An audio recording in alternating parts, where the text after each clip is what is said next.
Come on. Good girl. Good girl. There was a little bit of footage of Missy coming down the stairs for the intro. I hope you enjoyed it. She's a little restless. She can't make up her mind which heating pad or radiator she wants to settle on. So, hello, good morning.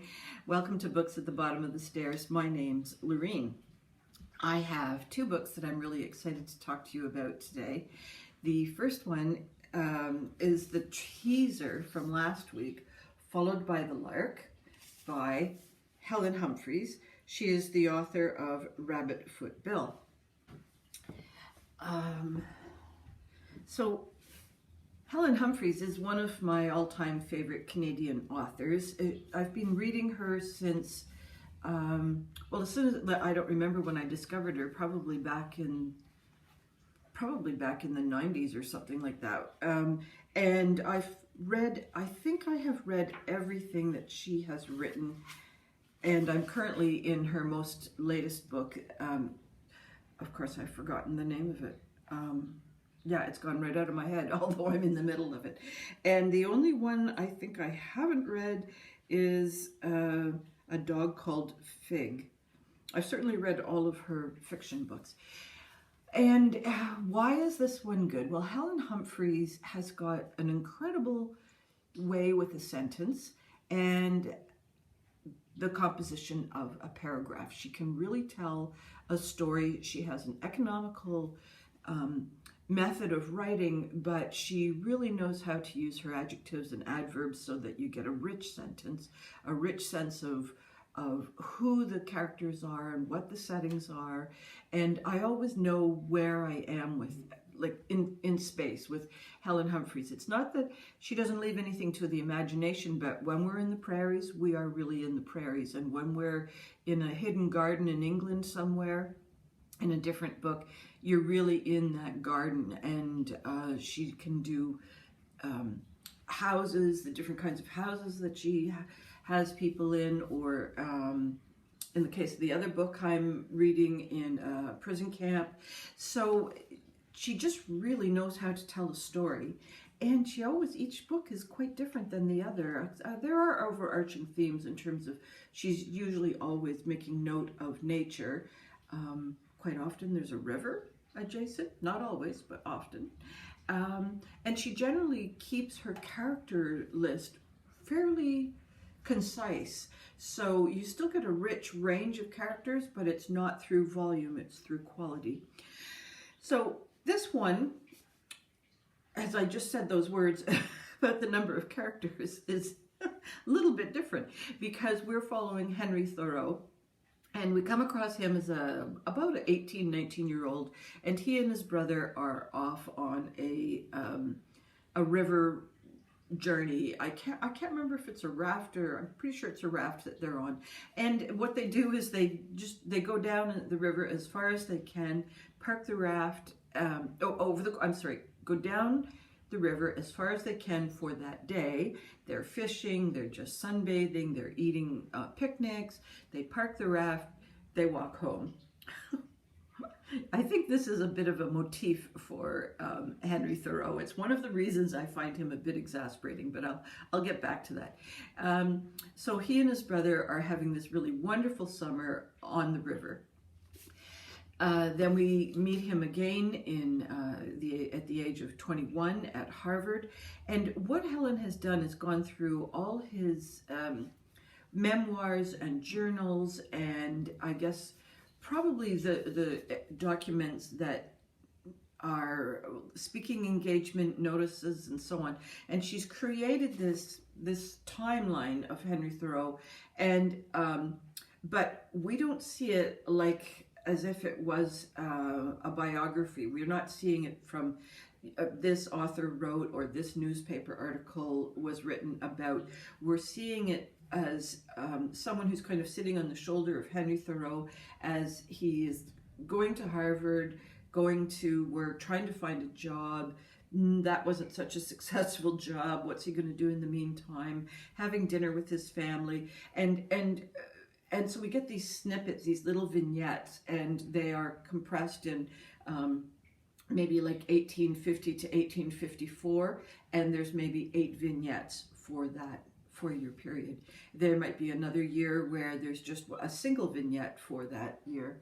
And but it's definitely very biographical and linear in the structure, but it is not written as if it was a biographer. We don't have some sort of outside voice saying, and then he did this, and then he did that, and he was really interested in this, and he was really writing about that. So we will see instead, we will see Henry writing on the banks of the river about, I'm making this up, flood tides, for instance, or swallows. And he's making observations about the swallows and the river and so on.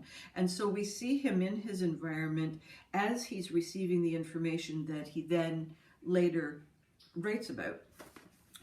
Henry Thoreau, for me, has always been a little bit of a difficult fella because, you know, coming into it with my... I guess I was sort of awoken about men in the 1980s, thinking, oh, for heaven's sakes, you know, if they had to do it all on their own and didn't have any women packing the picnic baskets and washing their laundry, would they have been so famous? I don't know, but there's just an awful lot of people supporting Henry Thoreau as he comes to his moments of glory. You know, like the cabin in the woods. Yeah, his mom did most of the cooking, and other people dropped by with food. And it's just things. Some people dropped by with wood for the fire, things like that. He was not really living a sustainable, off in the woods kind of life. He kind of had a really nice garden shed beside the lake. It's just not quite as dramatic as current generations envision it to be, and I don't know why that irritates me about him, but it does. It's just, anyhow, it's a quibble, and that's just a quibble about him as a human being. It's expressed in this book quite nicely in that we do see the neighbors dropping in. We do see the people that he has done some work for in terms of surveying, dropping off wood. We see him at the dinner table with his mother, father, and sister, and as he's leaving the house to, you know, they're packing him a basket of sandwiches. Which is really not the main point of Henry Thoreau at all, is it? It's about his observations in the woods and his commentary on society. It's his relationship with Emerson, which at times was tense, and his relationship with the Transcendentalists. So we get to see all these component parts of Henry Thoreau, but it's just so poetically written, it's so sympathetically written, and you, as the reader, you're not feeling as if you're walking away with tons of trivia that you can take to trivia night. The other thing about Helen Humphreys is that she brings a passion to her subjects, whether it's her books about apples in North America, apple fields and so on, or her nonfiction. She really immerses herself in the subject, and you really, I don't really know how to explain it. It's like her internal vision of the subject matter really comes out on the page. You're not getting a superficial overview of things like some books that will maybe be talking about, I don't know, like an overview of a subject matter. You also don't see the author in the sense that there's been nonfiction written where the author has, I went to such and such a train station to meet such and such a scientist. So in both her nonfiction books and in her fiction books, you don't see that presence of the author. She's just written so eloquently that you don't even, what am I trying to say? It's so smooth that you don't see the struggle of the author at all. You don't see that, boy, that paragraph gave her trouble. But you don't see that sort of thing at all. So everything is just across the board, very evenly written, very there isn't any particular moment in the book where you just think she kind of got lost there, or that doesn't make any sense. So now the thing about this particular book is that because it's a biography, there really isn't much of a plot line. It is his life. He's had years that are rougher than others, and but we don't really see like a grand passion or a grand despair. We just see his life as a fairly even set of events, and so consequently there isn't really any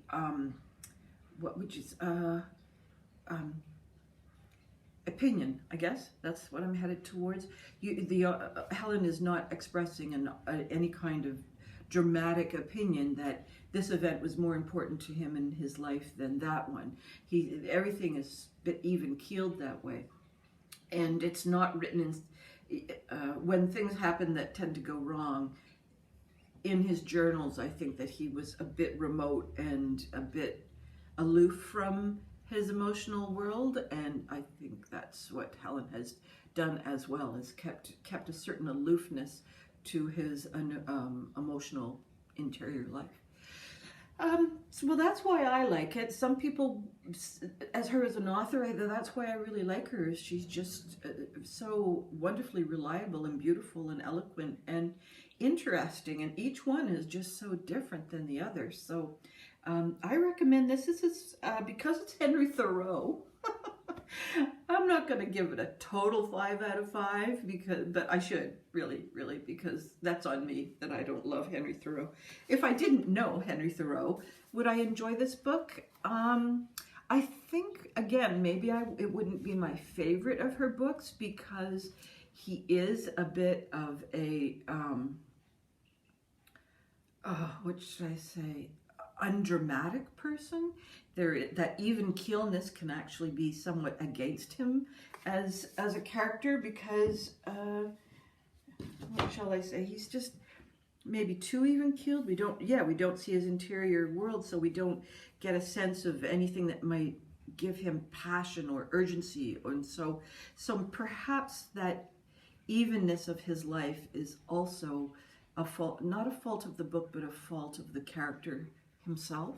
So it's not my favorite of her books, but I still, I just can't bring myself to give her anything less than 4.5. And if any of you have read this book and think maybe, like, I've got a good reason why I should consider it one way or the other, let me know in the comments below.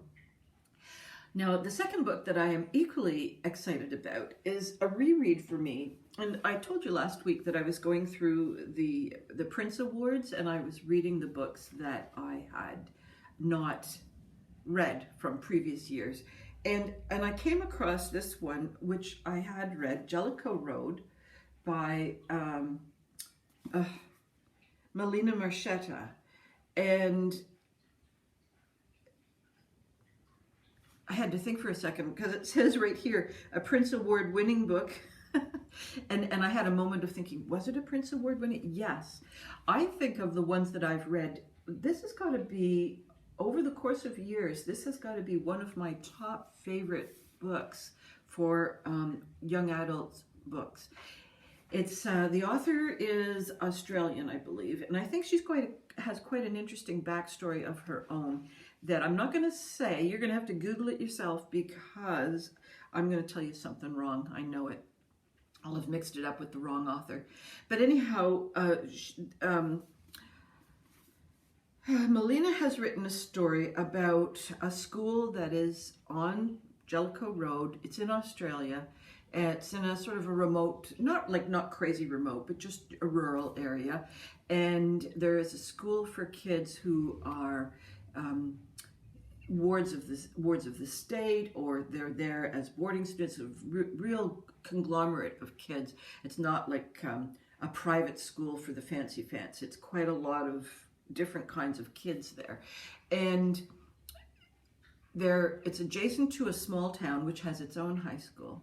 And then there is a school for cadets that uses part of the good season to bring in the senior class, or maybe the top 2 senior classes, and they are in tents, and they've got a classroom that's in a tent, and they're doing hiking and cadet things. And so the townies, the cadets, and the kids from Jellicoe Road School in the very early days set up this sort of competitive territorial war thing just to give them something to do because bored teenagers. And it was all fairly lively and entertaining in the early days, but as time has gone past, they've become, let's say, more intense, more aggressive about some of these things. And it all depends on who is the current year's leaders on how well the territory is divided. And so there's this war theme kind of going on. And I'll say right off the bat, no one's hurt in that regard. There's not any kind of psychopath. But we've got 4 or 5 kids in the earliest days when this was all created, and there are 5 kids right now who are about 10 years on. There's connections back to those original 5 in terms of, is someone the daughter of one of those characters, earliest characters? How did those earliest characters come into the current group of students? It's a little bit muddy, deliberately muddy. And as I'm talking, I'm not doing a very good job of describing it, Kenneth. It is a psychological thriller in the sense that there's a lot of people who don't know what's going on, but there's also a lot of people who really know what's going on. There's no sharing of information. There's a little bit of mishaps. Boy, I'm not doing this book a good job at all.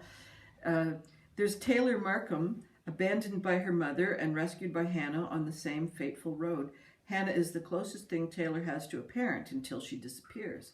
As Taylor's world descends into chaos, she's forced to use the clues from Hannah's past, that's what I was trying to say, to navigate her own future and find the answers that begin and end on Jellicoe Road. All of the characters are really interesting in here. The adults who played a role in the earlier generation of teenagers are still present.